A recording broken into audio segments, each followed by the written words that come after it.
மக்களே, welcome to Dubai நண்பன். உங்களுக்கு எல்லாம் தெரியும் நாங்கள் யாரை மீட் பண்ண வந்திருக்கோம்னு சொல்லிட்டு. சார் வணக்கம் சார், எப்படி இருக்கீங்க? வணக்கம் வணக்கம் வணக்கம். நிக்சன் சாரை மீட் பண்ண வந்திருக்கோம். சந்தோஷமான தருணத்தில் வெற்றியோடு வந்திருக்கோம். சார், நீங்கள் சொன்ன மாதிரியே, எதிர்பார்த்த மாதிரியே ஒரு வெற்றி வந்துருச்சு சார். எப்படி ஃபீல் பண்ணுறீங்க சார்? ரொம்ப சந்தோஷமாக ஃபீல் பண்ணுறேன். ஒரு தீர்க்க தரிசன மாதிரி இது ஒரு ஹிமாலய வெற்றி. மக்கள் எதிர்பார்த்ததை விட ஒரு அருமையான ஒரு தீர்ப்பு தமிழ்நாட்டு ஜனங்கள் இந்த தேர்தலிலே கொடுத்திருக்கிறார்கள். 107 தொகுதிகளிலே தளபதி விஜய் அவர் வெற்றி பெற்றிருக்கிறார். கடந்த முறை நான் உங்களிடம் என்னுடைய பேட்டியை கொடுக்கும் பொழுது 90 முதல் 110 சீட் வரை அவர் வெற்றி பெறுவார், தக்க வைப்பார் என்று நான் சொன்னேன். அது அதே போல் 120 சீட் அவர் பிடித்திருக்கிறார். இது நீங்கள் இதில் ஆணித்தரமாக நீங்கள் புரிந்து கொள்ள வேண்டிய ஒரு காரியம், எந்த கூட்டணியும் இல்லாமல், சிங்கிள் மேன், எந்த கூட்டணியும் இல்லாமல் கட்சி ஆரம்பித்த 2வது வருடத்திலே அவர் சந்தித்த முதல் தேர்தல், புரட்சி தலைவர் எம்ஜிஆரை போல சந்தித்த முதல் தேர்தலிலே, அதுவும் காலை இந்தியா நேரப்படி 12 மணி அளவிலெல்லாம் விஜய் வெற்றி பெற்று விட்டார் என்ற செய்தி உலகம் எங்கும் இருக்கிற தமிழர்கள் அறிந்து கொண்டார்கள், புரிந்து கொண்டார்கள். இப்பொழுது நீங்கள் திமுகவை பார்த்தீர்கள் என்று சொன்னால், இந்த தேர்தலில் 74 தொகுதி அவர்கள் கூட்டணியோடு கைப்பற்றியிருக்கிறார்கள். அனைத்து இந்திய அண்ணா திராவிட முன்னேற்ற கழகம் 53 தொகுதிகளை கூட்டணியோடு தான் கைப்பற்றியிருக்கிறார்கள். நாம் தமிழர்கள் கட்சி வட்ட பூஜ்யத்திற்குள் சென்றிருக்கிறது. இது ஒரு இமாலய சரித்திரமாகத்தான் நானும் பார்க்கிறேன். உலகத்தில் இருக்கிற அனைத்து தமிழர்களும் இதை பார்த்திருக்கிறார்கள். சார், ஒரு சிஎம் இருந்தவர் சார், அவரோட சீட்லேயே தோக்குற நிலைமை வந்திருக்கே சார். என்ன சார் அது, எப்படி பார்க்குறீங்க சார்? ஸ்டாலின் சார் அவர் ஒரு கலைஞரோட பரம்பரையில் வந்தவர், ஒரு தேனமும் தோக்காமல் வந்தவர். இந்த தேனம் அவரோட சீட்டையே தோக்குற நிலைமைக்கு வந்திருக்கேன் சார். புராண வரலாறு நீங்கள் படித்திருப்பீர்கள். அந்த நாட்களிலே மன்னர் சிவாஜி படையெடுத்து சென்ற வரலாறுகளை நீங்கள் பார்த்திருப்பீர்கள். வரலாற்றிலே ஒரு மன்னன் படையெடுத்து வேறொரு நாட்டை கைப்பற்ற போகும் பொழுது அந்த நாட்டில் உள்ள மன்னனை கொன்றுவிட்டுத்தான் அந்த நாட்டை அவன் கைப்பற்றி தன் கீழே கொண்டு வருவான். அதேபோல் தமிழக வரலாறிலே தளபதி விஜய் திராவிட முன்னேற்ற கழகத்தின் தலைவர் அண்ணன் ஸ்டாலின் அவர்களை வீழ்த்தியிருக்கிறார். அந்த கட்சியின் கோட்டையை உடைத்தெறிந்திருக்கிறார். எம்ஜிஆர் கட்சி ஆரம்பித்து அவர் ஆட்சியிலே தேர்தலை சந்திக்கும் பொழுது கலைஞர் அங்கே தோற்கப்படவில்லை. அதற்கு பின்பதாக வந்த ஜெயலலிதா அவர்கள் வெற்றி பெற்ற பொழுதும் கலைஞர் அங்கே தோற்கப்படவில்லை.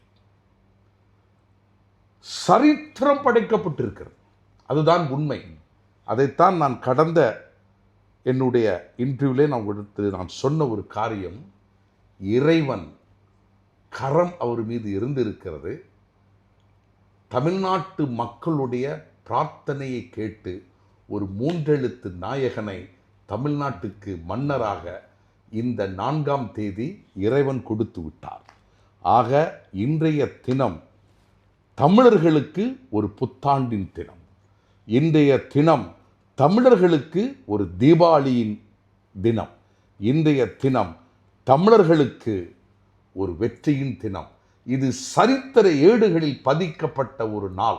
ஆகையால் இது கொண்டாட வேண்டிய நாள். சார், எங்களோட மூத்த பத்திரிகையாளர் ரங்கராஜ் பாண்டே அவர் சொன்னார் சார், ஒரு 10 சீட் எடுத்தாருனாக்க நான் இதுக்கு ஒரு அரசியலே பேச மாட்டேன் அப்படின்றார் சார். பேசவில்லை என்று இன்னைக்கு வரவே அவர் சொன்ன வாக்கை பாதுகாத்திருக்கிறார். அதாவது கருத்து கணிப்புகள் எல்லாம் இந்த தேர்தலிலே கருப்பு பணம் புகுப்பாய் மாறி இருக்கிறது. தீர்க்கதரிசிகளைப் போல மிகுந்த தலை சிறைந்த ஞானிகள், அறிஞர்கள் எல்லாம் கடந்த தேர்தலிலே, கடந்த நாட்களிலே நாங்கள் சொன்ன காரியம்தான் நடந்தது. ஆகையால் தளபதி விஜய்க்கு 4 சீட்டு கிட்டுவதே மிகுந்த காரியங்கள் என்று பேசியவருடைய கருத்து கணிப்புகள் எல்லாம் பொய்யாய் போனது. மத தலைவர்கள்லாம் நீங்கள் பார்த்தீர்கள் என்று சொன்னால், குறிப்பாக கிறிஸ்துவ மத தலைவர்கள் எல்லாம் ஒன்று கூடி தலைவர் ஸ்டாலினுக்கு தான் நாம் ஓட்டு போட வேண்டும், கிறிஸ்தவர்கள் திமுகவை ஆதரிக்க வேண்டும். சில இஸ்லாமிய தலைவர்கள் எல்லாம் நாம் இவர்களைத்தான், திமுகவைத்தான் நாம் ஆதரிக்க வேண்டும். காரணம், விஜய் ஒரு பி டீம், தளபதி விஜய் பாரதிய ஜனதாவினுடைய கையால் என்று பேசிய எல்லாம் முறியடிக்கப்பட்டது. ஒரு காரியத்தை நீங்கள் ஆணியமாக தெரிந்து கொள்ளுங்கள்.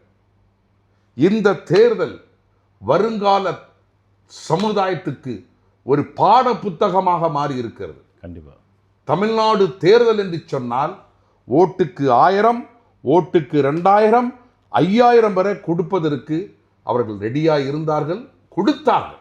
காசையும் வாங்கிட்டு மக்கள் காசு கிடைக்கும், கோட்டர் பாட்டில் கிடைக்கும், பிரியாணி கிடைக்கும். தமிழர்களுக்கு 5 ஆண்டுகளுக்கு ஒரு முறை தேர்தல் வரும்போது ஓட்டுக்கு பணம், கோட்டர், பிரியாணி பொட்டணம் என்ற கலாச்சாரம் அங்கே பொய்யாக்கப்பட்டிருக்கிறது. இந்த தமிழர்கள் மானமுள்ள தமிழர்கள், இந்த தமிழர்கள் வீரமுள்ள தமிழர்கள், இந்த தமிழர்களுக்கு தங்கள் தலைவனை தேர்ந்தெடுக்க தெரியும் என்பதை இந்த தேர்தல் கருத்து கணிப்புகள், மத தலைவர்களுடைய போலியான வார்த்தைகள், கபட நாடகங்கள் எல்லாம் மூடி மறைக்கப்பட்டு இந்த தேர்தலில் தளபதி விஜயை மக்கள் தேர்ந்தெடுத்திருக்கிறார்கள். ஆகையால் தமிழகம் ஒருபொழுதும் தலை தாழ்ந்து போவதில்லை. தமிழகம் இன்றைய தினத்தில் தலை நிமிர்ந்து இருக்கிறது.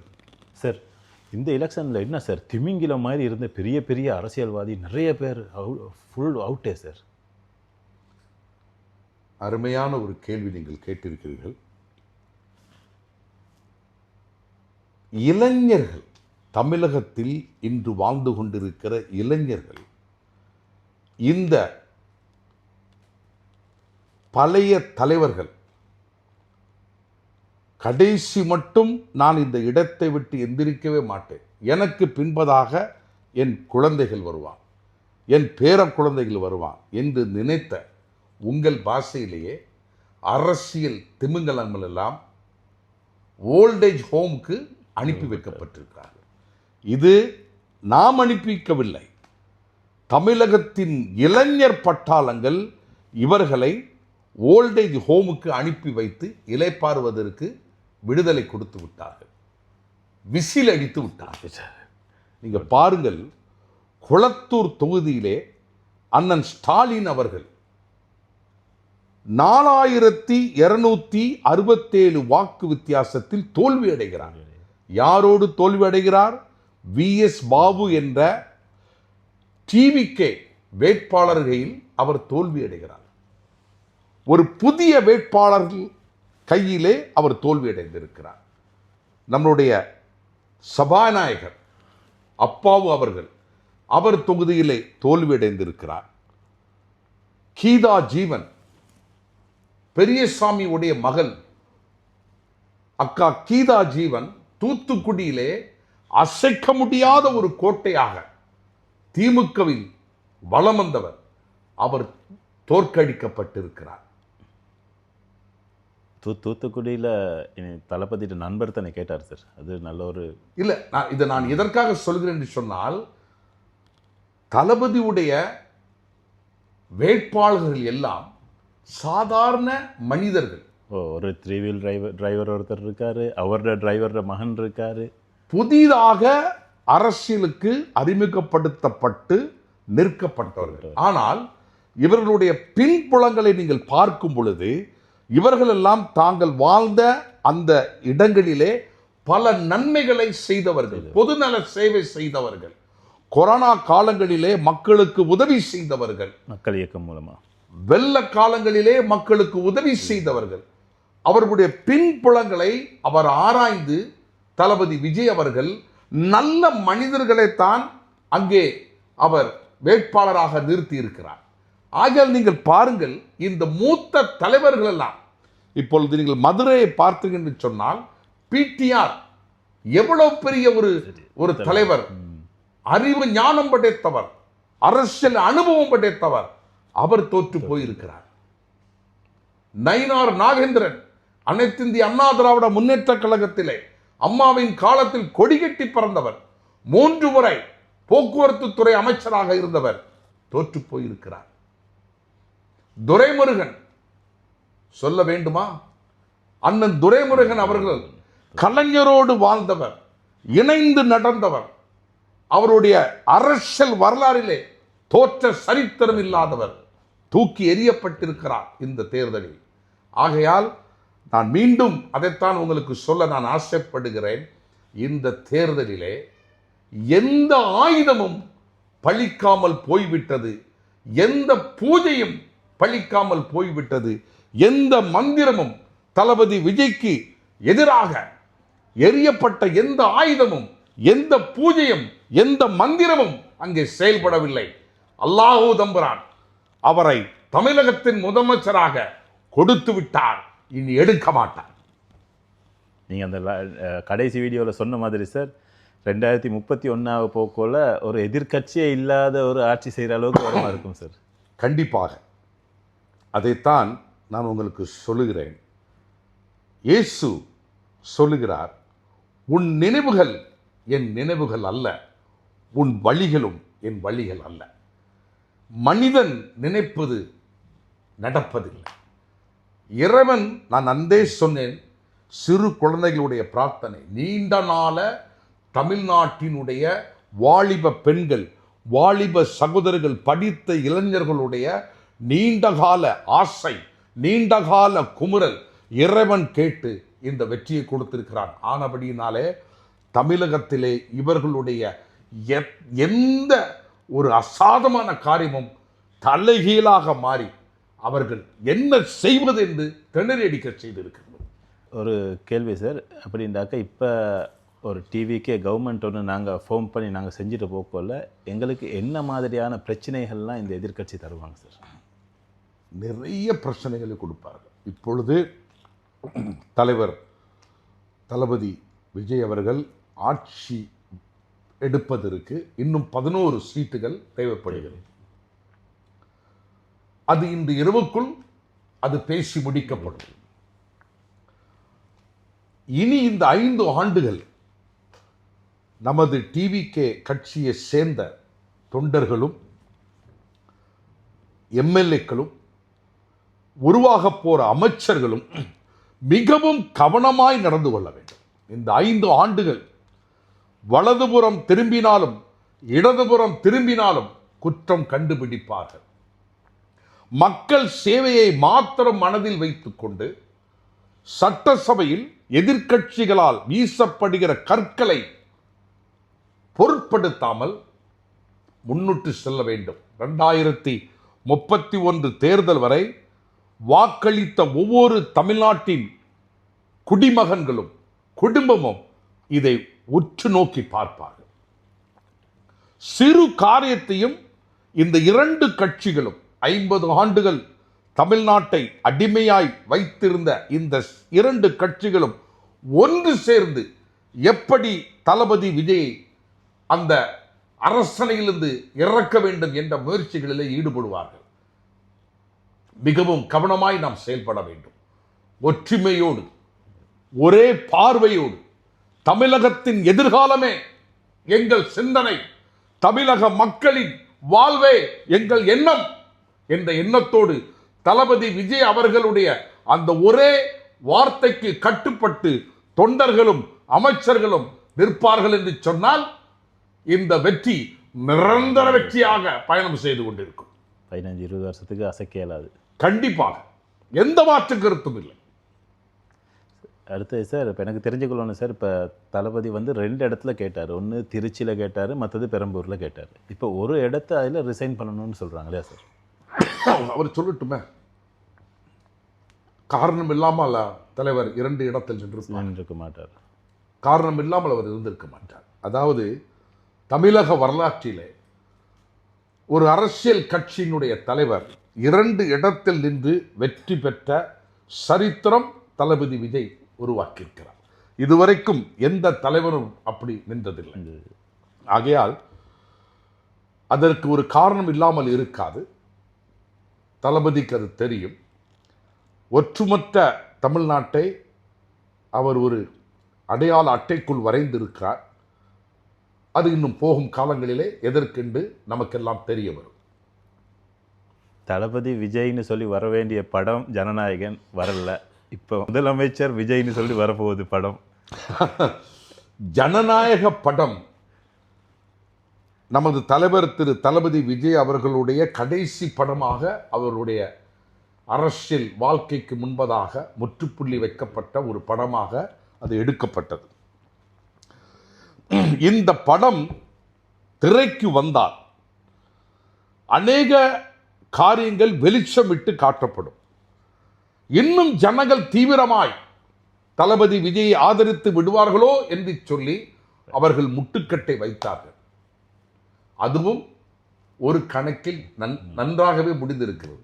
அவர் நடித்த கடைசி படத்தை அவர் முதலமைச்சர் அமரவையில் அமர்ந்துதான் அதை ரிலீஸ் பண்ண வேண்டும் என்ற ஜாதகம் அங்கே எழுதப்பட்டிருந்தால் அது நடக்கும்.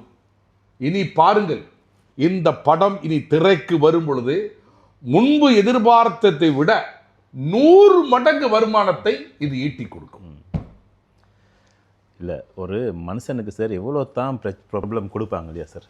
ஒரு பிரச்சனைக்கு மேலே பிரச்சனை எல்லாம், அது கடைசியாக ஃபெமிலி மேட்டர் கொண்டு வந்து போட்டு எல்லா பிரச்சனையும் கொடுத்து இவ்வளோவெல்லாம் பிரச்சனை கொடுக்காட்டி இன்றைக்கி அவன் பேசாமல் படம் நடிச்சுக்கிட்டு பேசாமல் இருந்திருப்பார்.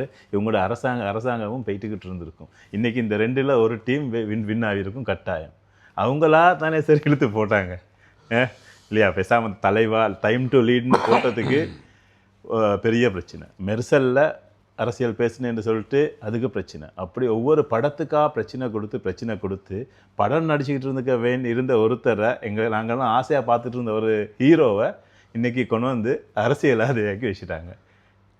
இப்போ நீங்கள் புரிந்து கொள்ளுங்கள் ரிஸ்வான் சார், நீங்கள் ஒரு இடத்தில் அமைதியாய் வாழ்ந்து கொண்டு போகும் பொழுதே உங்களை ஒருவனும் உற்று பார்க்க மாட்டான்.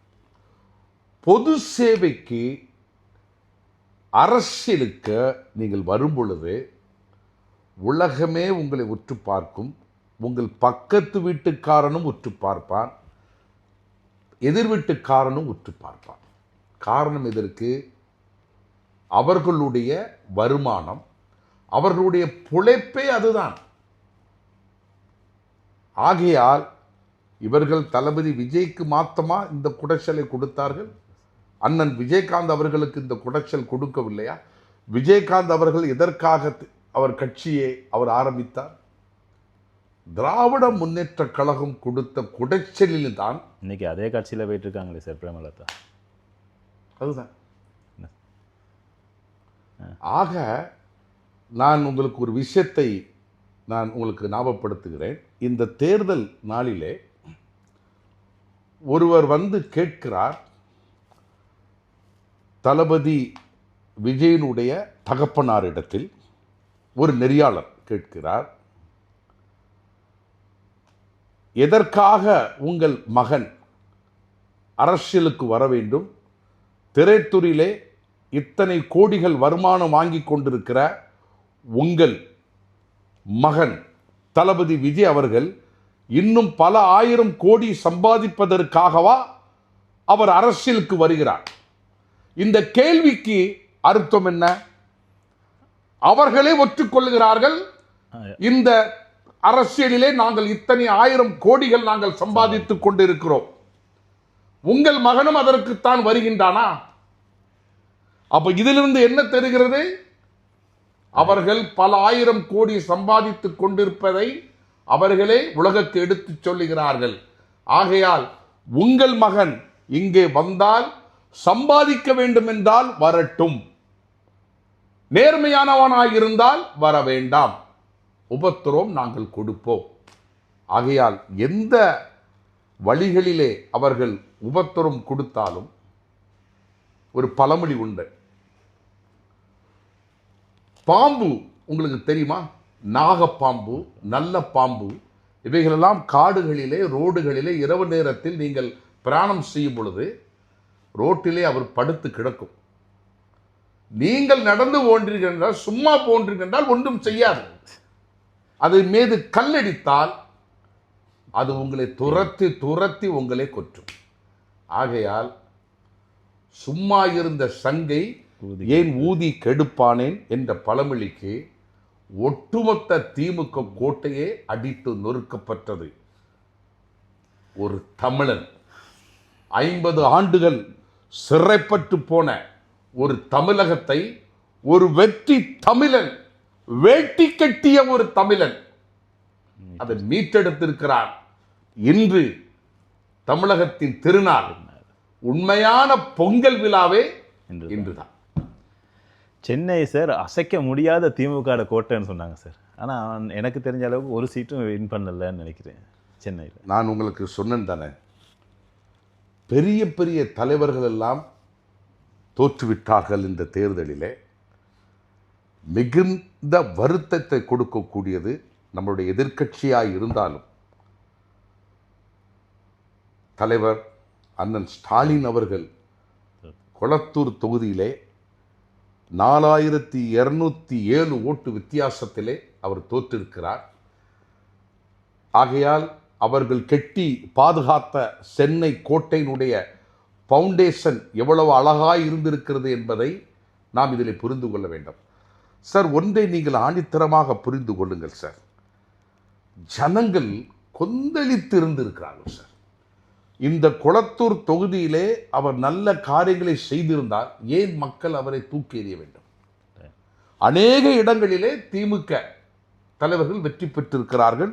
74 சீட்டு கூட்டணி ஆட்சியோட அவர்கள் பிடித்திருக்கிறார்கள். ஏன் தலைவர் மாத்திரம் அங்கே தோல்வியடைய வேண்டும்? ஆகையால் இதை ஜனங்கள் புரிந்திருக்கிறார்கள், நீங்களும் புரிந்திருப்பீர்கள் என்று நான் நம்புகிறேன். சார், கடைசியாக சார், இப்போ நாங்கள் எங்களுக்கு தாவே கிடைச்சிருக்கிறது 107 சீட் தான் சார். இப்போ ஆட்சி அமைக்கிறதுக்கு 118 வேணும், இன்னும் 11 சீட் வேணும். எப்படி அமையும் சார்? அந்த 11 சீட் இன்றைய தினத்திலே தலைவர் தளபதி அவருக்கு கிடைக்கப்பட்டு விட்டது. அதை நான் இப்பொழுது சொல்வது சரியாகாது, அது முறையல்ல. ஆகையால் கட்சியினுடைய கட்டுப்பாடுகளை நாம் மீறி செல்லாமல் இந்த 11 சீட்டு எப்படி வரும் என்பது உங்களுக்கு நன்றாய் தெரியும், ஜனங்களுக்கு நன்றாய் தெரியும். இப்பொழுது அதற்கு ஒரு சிறிய உதாரணத்தை உங்களுக்கு சொல்லுகிறேன். சிலர் அவர்களுடைய சொந்த சின்னத்திலே நின்றார்கள். மாம்பழ சின்னம், ஏணி சின்னம், சுயேட்சை, இப்படிப்பட்ட வாக்குகளே கிட்டத்தட்ட ஒரு 10 தொகுதி கிடைத்து விட்டது. நமக்கு தேவை 11 தொகுதி. காங்கிரஸ் முழு ஒத்துழைப்பை தலைவர் ராகுல் காந்தியினுடைய கட்டமைப்பில் தளபதி அண்ணன் விஜய் அவர்களுக்கு கொடுக்கப்படும்.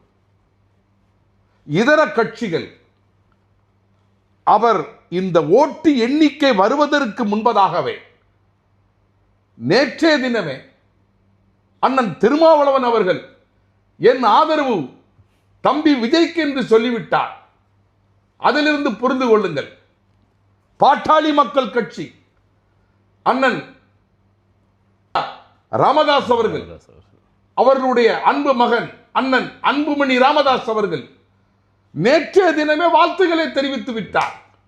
இன்று காலை காங்கிரஸ் கட்சியினுடைய ஐயா ப சிதம்பரம் அவர்களுடைய மகன் கார்த்திக் சிதம்பரம் அவர்கள் வாழ்த்து தெரிவித்து விட்டார். இதிலிருந்து உங்களுக்கு புரியவில்லையா? அவர் ஆட்சி அமைப்பதற்காக இன்னும் எத்தனை ஓட்டுகள் உங்களுக்கு தேவை, எத்தனை தொகுதி தேவை? தலைவா, நான் உன்னோடு கூட இருக்கிறேன், நீ ஆட்சி அமை என்று அவர்கள் சொல்லிவிட்டார்கள். வாழ்த்து செய்தியினுடைய அர்த்தம், உன்னை நான் வரவேற்கிறேன், நீதான் தமிழகத்தின் முதலமைச்சர், நீதான் என் தலைவன், நீ சொல்லுவதை கேட்டு நான் உங்கள் பின்னாக நடந்து வருகிறோம் என்று கட்சிகள் எல்லாம் சொல்லிவிட்டார்கள். ஆகையால் தான் நான் உங்களிடம் சொன்னேன், அடுத்த தேர்தல் 2031 தேர்தலிலே 200க்கும் மேற்பட்ட தொகுதியை தளபதி விஜய் வெல்வார். தமிழக சரித்திரத்திலே, இந்தியா வரலாறிலே எதிர்க்கட்சிகளே இல்லாத ஒரு சட்டசபை நடக்கும் என்று சொன்னால் அது இந்தியாவில் தமிழகமாய் தான் இருக்கும். இது நடக்காது, ஆனால் எனக்கு மைண்டில் அது ஓடிக்கிட்டே இருக்குது சார். இந்த இந்த 2 கட்சியிலையும் இருக்க ஊழல் சுட்டி சார், அவங்க 2 பேரும் இணைஞ்சு என்ன சரி ஒரு ஆட்சி அமைக்கிற நிலைமை ஒன்று வந்துடாதா சார்? 74 53 இருக்குது சார். அப்படி ஒரு ஆட்சி நடப்பதற்கான வாய்ப்புகள் இல்லை. ஆனால் உங்கள் கேள்வி மிகவும் சிந்திக்கத்தக்கதோட ஒரு கேள்வி. எம்ஜிஆர் கட்சி தொடங்கியதே ஐயா கருணாநிதி அவர்களை எதிர்த்து தான் அவர் கட்சி தொடங்கினார். அப்படி சொன்னாக்க சார், தேமுதிக அண்ணன் விஜயகாந்த் என்னத்துக்கு சார் கட்சி தொடங்கினார்? இன்னைக்கு அதே கூட்டணியில் இருக்காங்களே. அவர்களுக்கு கொள்கை இல்லை, தமிழக மக்கள் மீது அவர்களுக்கு நம்பிக்கை இல்லை, தமிழக மக்கள் மீது அக்கறை இல்லை. அனைத்திந்திய அண்ணா திராவிட முன்னேற்ற கழகமும் திராவிட முன்னேற்ற கழகமும் இணைந்து ஆட்சி அமைக்கிற சொன்னால் கட்சியில் இருக்கிற தொண்டர்களை தூக்கி அடிப்பார்கள். 50 ஆண்டுகள் சிறைப்பட்டு போன தமிழகம் 1-2 வருடம் அல்ல, 50 ஆண்டுகள் திராவிட கழகத்திலே சிக்கி தவித்த இந்த திராவிட கட்சிகளிலிருந்து இன்று விடுதலை பெற்றிருக்கிறது. உங்களுக்கு ஒன்று தெரியுமா? எத்தனை திராவிட முன்னேற்ற கழகத்தினுடைய எம்எல்ஏக்கள், எக்ஸ் எம்எல்ஏக்கள், அவர்கள் வீட்டு பெண்கள் ஓட்டு போட்டிருக்கிறார்கள், குழந்தைகள் ஓட்டு போட்டிருக்கிறார்கள். அனைத்திந்திய திராவிட முன்னேற்ற கழகத்தினுடைய அமைச்சர்களுடைய பேரப்பிள்ளைகள், குழந்தைகள் அண்ணன் தளபதி விஜய் வரவேற்று ஓட்டு போட்டிருக்கிறார்கள். ஆகையால் அப்படிப்பட்ட ஒரு வாய்ப்பு வருவதற்கு அங்கே இடமில்லை. நீங்களும் வீணாக உங்கள் மனதை குழப்பி இன்று இரவு உங்கள் தூக்கத்தை கெடுக்க வேண்டாம் என்று நான் உங்களோடு பணிவன்போடு கேட்டுக்கொள்கிறேன். சார், நாம் தமிழர் கட்சி இவ்வளோ வீழ்ச்சி ஆகுறதுக்கு என்ன காரணம் சார்? அப்படி ஒரு கட்சி இருப்பதாகவே யாரும் நினைக்கவில்லை என்று தான் நான் சொல்லுவேன். அதாவது எங்கள் தூத்துக்குடி மாவட்டத்திலே கிராமங்களிலே ஒரு பல சொற்கள் உண்டு. இரவு நேரத்தில் விவசாயம் செய்து பனை ஏறுகிற பனையேறி தொழிலாளிகள், விவசாயிகள், ஆட்டோ டிரைவர்ஸ், வாகன ஓட்டுநர்கள் பொழுது போவதற்கு, தூங்குவதற்கு வழி இல்லாமல் கிராமங்களிலே இந்த நாடகங்கள், நாடக கூட்டங்கள், கலை நிகழ்ச்சிகள் எல்லாம் நடக்கும். அப்படித்தான் அண்ணன் சீமானை அவர்கள் பார்த்தார்கள். ஏதோ பேசுகிறார், தூக்கம் வருகிற வரைக்கும் நாம் இருந்து கேட்போம், தூக்கம் வரும் பொழுது கலைந்து செல்வோம் என்ற எண்ணத்தோடு தான் அவர்கள் நினைத்தார். ஆகையால் தமிழ்நாட்டை பொறுத்தவரை அந்த கட்சியை குறித்து நாம் பேச வேண்டிய தேவையில்லை. அதுவும் தளபதி விஜய்க்கு முன்பதாக அவரை ஒப்பிடுவது அவ்வளவு நலமாய் இருக்காது என்று தான் நான் கருதுவேன். ஆகையால் அந்த கட்சியை நாம் தூரை தள்ளிவிடுவது. ஓகே சார், இவ்வளோ நேரம் எங்களோட டைமை தந்து எங்களுக்கு இன்டர்வியூ தந்ததுக்கு சார் ரொம்ப நன்றி சார். ஃபஸ்ட்டில் கன்வென்சிங் பண்ணுறதுக்காக வேண்டி நாங்கள் ஒரு இன்டர்வியூ செஞ்சோம். அதுக்கு பிறகு எலெக்ஷன் முடிஞ்சதுக்கு பிறகு ரிசல்ட் எப்படி இருக்கும்னு சொல்லிட்டு நாங்கள் ஒன்று செஞ்சோம். இன்றைக்கி நாங்கள் எங்களை வெற்றியை கொண்டாடுற விதமாக நாங்கள் ஒன்று செஞ்சோம். 3க்கும் எங்களுக்கு வேறு மாதிரி நீங்கள் தந்தீங்க சார். கண்டென்ட் எல்லாம் சரியான சந்தோஷம் சார். மக்களும் உங்களோட வீடியோஸ் நிறைய ரசித்து பார்க்குறாங்க. நிறைய பேர் எனக்கு உங்களை பர்சனலாக நிறைய பேர் கேட்டாங்க. நிறைய கமெண்ட்ஸ் வந்திருக்கு, சார் பேர் என்ன, சார் எங்கே இருக்கார் அப்படின்னு சொல்லிட்டு மிச்சம் பேர் உங்களை அன்பாக கேட்குறாங்க சார். உங்களோட ரசிகர்களுக்கு என்ன சொல்ல வரீங்க சார் கடைசியாக? மிகுந்த சந்தோஷம். இந்த தமிழக வெற்றி கழகத்திலே எனக்கு ஒரு பொறுப்பை அண்ணன் தலைவர் திரு கார்த்திகேயன், அமீரகத்தின் தலைவராக இருக்கக்கூடிய திரு கார்த்திகேயன் ஐயா தலைமையிலே ஒரு பொறுப்பை கொடுத்து நாங்கள் ஒருமித்தமாக செயல்பட கொடுத்த இந்த வாய்ப்புக்காக நான் உங்களுக்கு நன்றி செலுத்துகிறேன். என்னுடைய பேச்சையும் நீங்கள் ஆவலோடு கேட்டு ஆதரவு கொடுத்து குடும்பமாக அமீரகத்தை விட்டு நீங்கள் தாய் நாட்டிற்கு சென்று வாக்களித்தீர்கள். அதற்காக உங்கள் அனைவருக்கும் என் மனமார்ந்த நன்றிகளையும் வாழ்த்துக்களையும் தெரிவித்துக் கொள்கிறேன். வரும் நாட்களிலே தமிழகம் வளரும், உங்கள் கண்கள் அதை காணும். இந்த பாரதம் வெற்றி பெறும், உங்கள் அடிமைத்தனம் இனி விடுவிக்கப்படும். அண்ணன் தளபதி செங்கோலை தூக்கிவிட்டார், இனி உங்களுக்கு தீர்ப்பு வழங்கப்படும். வாழ்க தமிழகம், வளர்க என் தமிழ் மக்கள். நன்றி, வணக்கம்.